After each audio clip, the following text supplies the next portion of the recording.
दिवि सूर्य सहस्रस्य भवेत युगपदुत्थिता यदि भाः सदृशी सा स्यात् भासस्तस्य महात्मनः।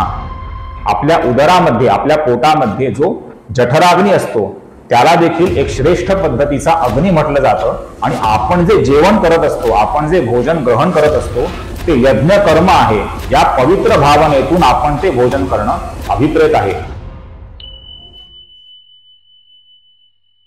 नमस्कार मित्रांनो, गेल्या काही व्हिडिओंच्या मालिकेमधून आपण श्री विष्णू सहस्रनामामधल्या भगवान श्रीहरी विष्णूंच्या विविध नामांच्या अर्थांचा थोडक्यात अभ्यास करत आहोत आणि ह्या आपल्या व्हिडिओंच्या मालिकेमधला आजचा आपला 72व्या श्लोकाचा व्हिडिओ आहे।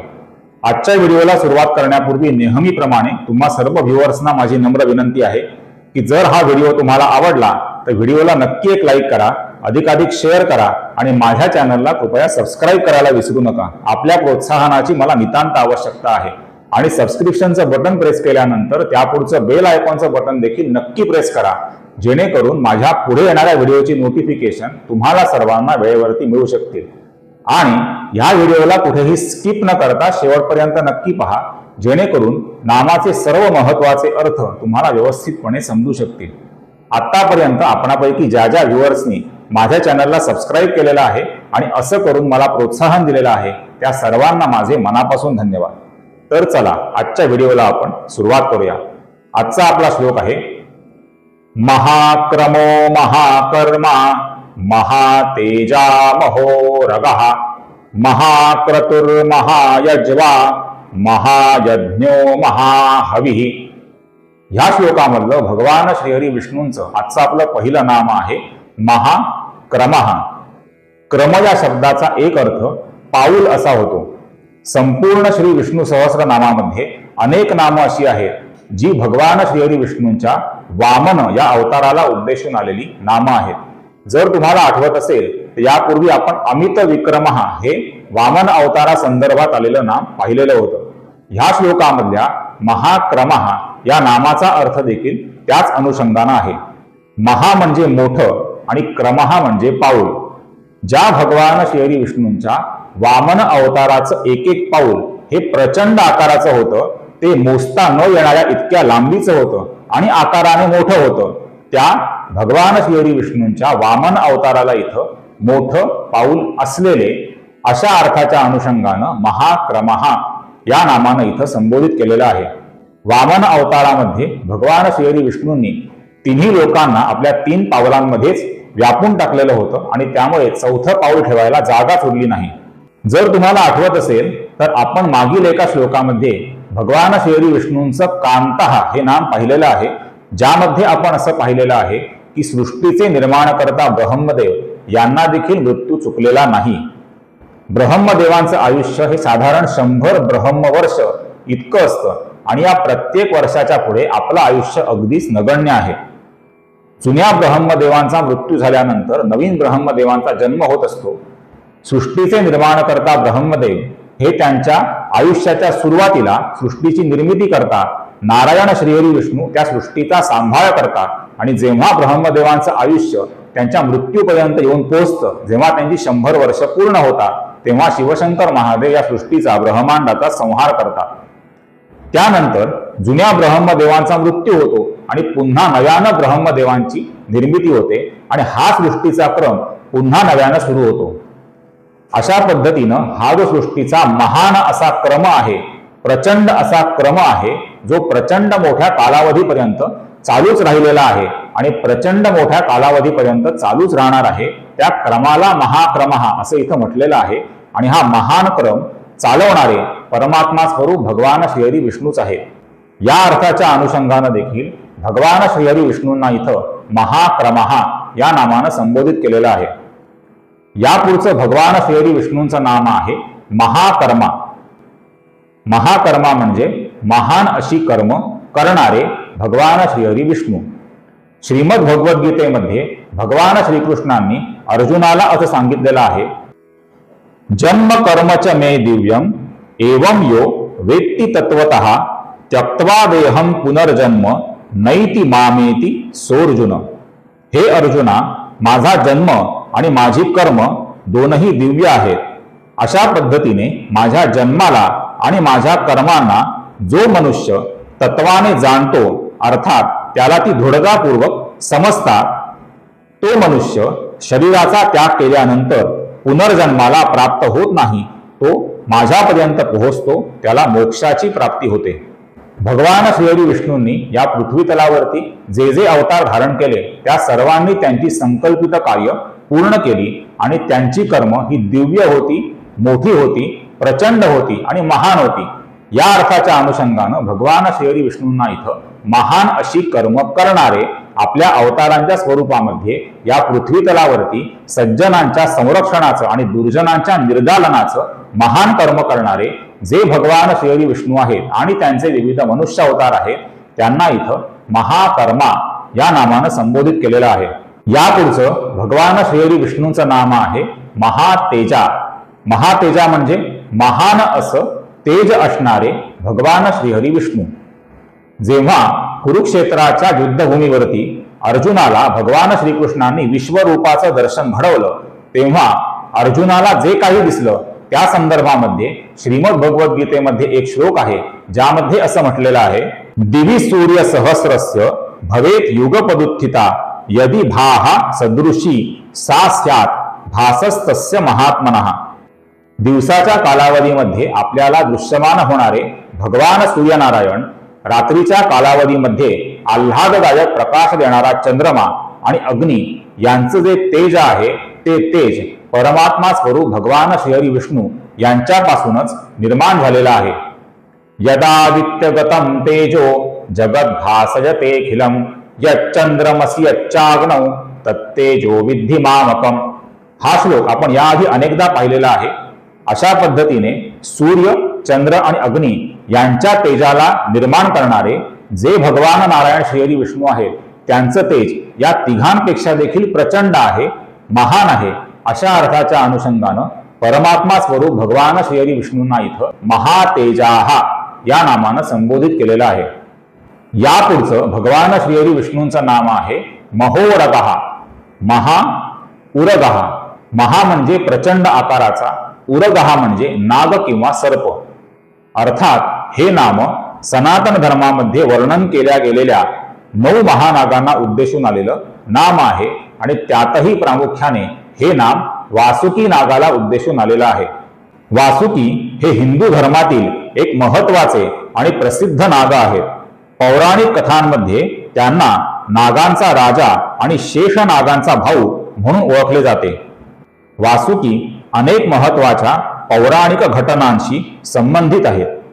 वासुकी नाग भगवान शिवशंकरांना अतिशय प्रिय आहेत आणि ते त्यांच्या गळ्यामध्ये निवास करतात. त्यातून त्यांची शिवभक्ती दिसून येते. देव आणि दानवांच्या समुद्र मंथनामध्ये वासुकी नागाची भूमिका अतिशय महत्वाची होती. देव आणि दानवांनी अमृताच्या प्राप्तीसाठी जेव्हा समुद्र मंथन केले, तेव्हा मंदार पर्वताला रवी म्हणजे मंथनदंड म्हणून वापरण्यात आले आणि वासुकी नागाला नेती म्हणजे दोरी म्हणून वापरण्यात आले.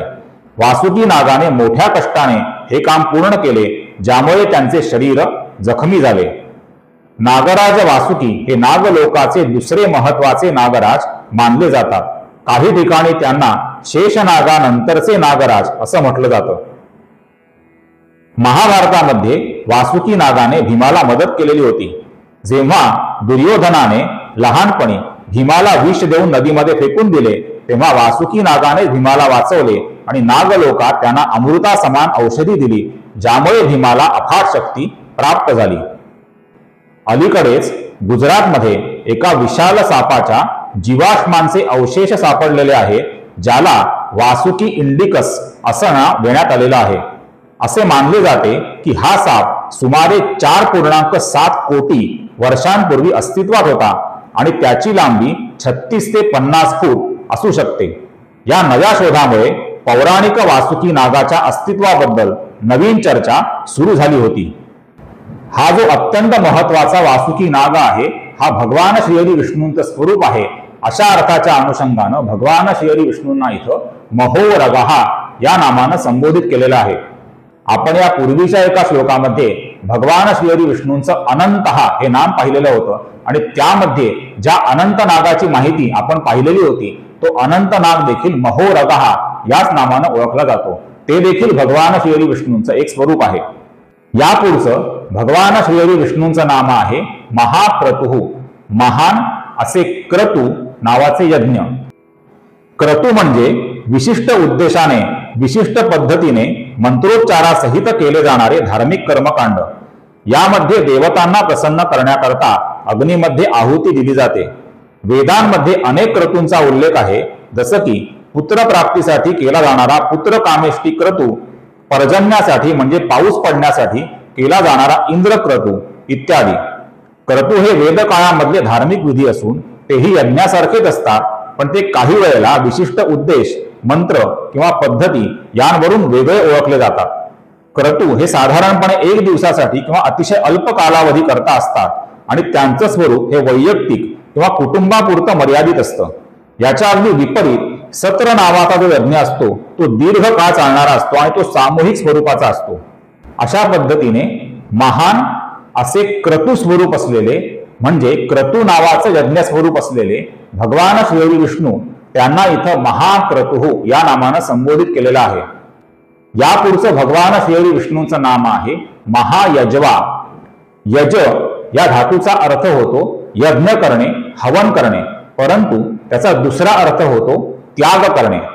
या ठिकाणी जो महायजवा शब्द आलेला आहे तो त्याग या अनुषंगाने आलेला शब्द आहे. भगवान श्रीहरी विष्णूंचे जे मर्यादा पुरुषोत्तम भगवान श्रीराम हे अवतार आहेत, ते त्यांच्या असीम त्यागाकरता ओळखले जातात. आपल्या पित्याच्या वचनाचा मान राखण्याकरता प्रभू श्रीरामांनी आपल्या तरुण अवस्थेमध्येच आपल्या राज्याचा त्याग केला आणि वनवासाचा स्वीकार केला. पुढील काळामध्ये वनवास संपून रावणाचा वध झाल्यानंतर आपल्या राज्यामध्ये अयोध्येला जेव्हा प्रभू श्रीराम परत आले आणि ते राजा झाले, त्यानंतर देखील केवळ लोकापवादाखातर आपली पत्नी असलेल्या सीतेचा त्याग प्रभू श्रीरामांना करावा लागला होता. अशा पद्धतीचे महान त्याग करणारे जे मर्यादा पुरुषोत्तम श्रीराम आहेत, जे भगवान श्रीहरी विष्णूंचे अवतार आहेत, त्यांना इथं महान असा त्याग करणारे म्हणजे महायजवा या नामानं संबोधित केलेलं आहे. यापुढचं भगवान श्रीहरी विष्णूंचं नाम आहे महायज्ञः. पूर्वीच्या काळी यज्ञ संस्कृतीमध्ये जे जे मोठे मोठे यज्ञ केले जात असत, अश्वमेध, राजसूय, वाजपेय, त्या सर्व मोठ्या मोठ्या यज्ञांमधला जो यज्ञ पुरुष असे, अग्निदेवता असे, तिला भगवान श्रीहरी विष्णूंचं स्वरूप अशा अर्थाच्या अनुषंगाने इथं महायज्ञः या नामानं संबोधित केलेलं आहे. या पुढचं आणि या श्लोकाच्या शेवटचं भगवान श्रीहरी विष्णूंचं नाम आहे महाहविः. हविः म्हणजे यज्ञामध्ये आहुती दिला जाणारा पदार्थ आणि महाहविः म्हणजे महान अशी आहुती. आपल्या सनातन धर्म संस्कृतीमध्ये जेवायला सुरुवात करण्यापूर्वी काही श्लोक म्हटले जातात. त्यापैकी एक श्लोक आहे हा श्रीमद भगवद्गीतेमधला आहे, ज्यामध्ये असं म्हटलेलं आहे, ब्रह्मार्पणं ब्रह्महविः ब्रह्माग्नौ ब्रह्मणाहुतं ब्रह्मैव तेन गंतव्यं ब्रह्म कर्म समाधिना. आणि दुसरा श्लोक आहे हा मराठी मधला आहे, जो सर्वांना माहित आहे, ज्यामध्ये आपण असं म्हणतो, वदनी कवळ घेता नाम घ्या श्रीहरीचे सहज हवन होते नाम घेता पुकाचे जीवन करी जीवित्वा अन्न हे पूर्ण ब्रह्म उदर भरण नोहे जाणीजे यज्ञ कर्म. अशा पद्धतीने आपण जे भोजन करतो, जेवण करतो, त्याला यज्ञ कर्म म्हटलं गेलेलं आहे. श्रीमद भगवद्गीतेमध्ये भगवान श्रीकृष्णांनी असं देखील सांगितलं आहे, अहम वैश्वानरो भूत्वा प्राणिनां देहमाश्रितः प्राणापान समायुक्त पचाम्यन्नं चतुर्विधम. अशा पद्धतीने आपल्या उदरामध्ये, आपल्या पोटामध्ये जो जठराग्नी असतो त्याला देखील एक श्रेष्ठ पद्धतीचा अग्नी म्हटलं जातं. आणि आपण जे जेवण करत असतो, आपण जे भोजन ग्रहण करत असतो, ते यज्ञ कर्म आहे. या पवित्र भावनेतून आपण ते भोजन करणं अभिप्रेत आहे. अशा पद्धतीने हे जे भोजनाचं यज्ञ कर्म आहे, त्यामध्ये आहुती दिली जाणारं जे अन्न आहे त्याला महान अशी आहुती म्हणजे महाहविः या नामानं इथं संबोधित केलेलं आहे. आणि हे जे अन्न आहे ते भगवान श्रीहरी विष्णूंचा आशीर्वाद आहे आणि भगवान श्रीहरी विष्णूंचं स्वरूप आहे. अशा अर्थाच्या अनुषंगानं भगवान श्रीहरी विष्णूंना इथं महाहविही, महान अशी आहुती या नामानं संबोधित केलेला आहे. जर तुम्हाला हा व्हिडिओ आवडला असेल तर व्हिडिओला नक्की एक लाईक करा, अधिकाधिक शेअर करा आणि माझ्या चॅनलला कृपया सबस्क्राईब करायला विसरू नका. पुन्हा भेटूया पुढील व्हिडिओमध्ये पुढील श्लोकामधल्या भगवान श्रीहरी विष्णूंच्या विविध नामांच्या अर्थांसह. तोपर्यंत आपली काळजी घ्या. जय श्रीराम.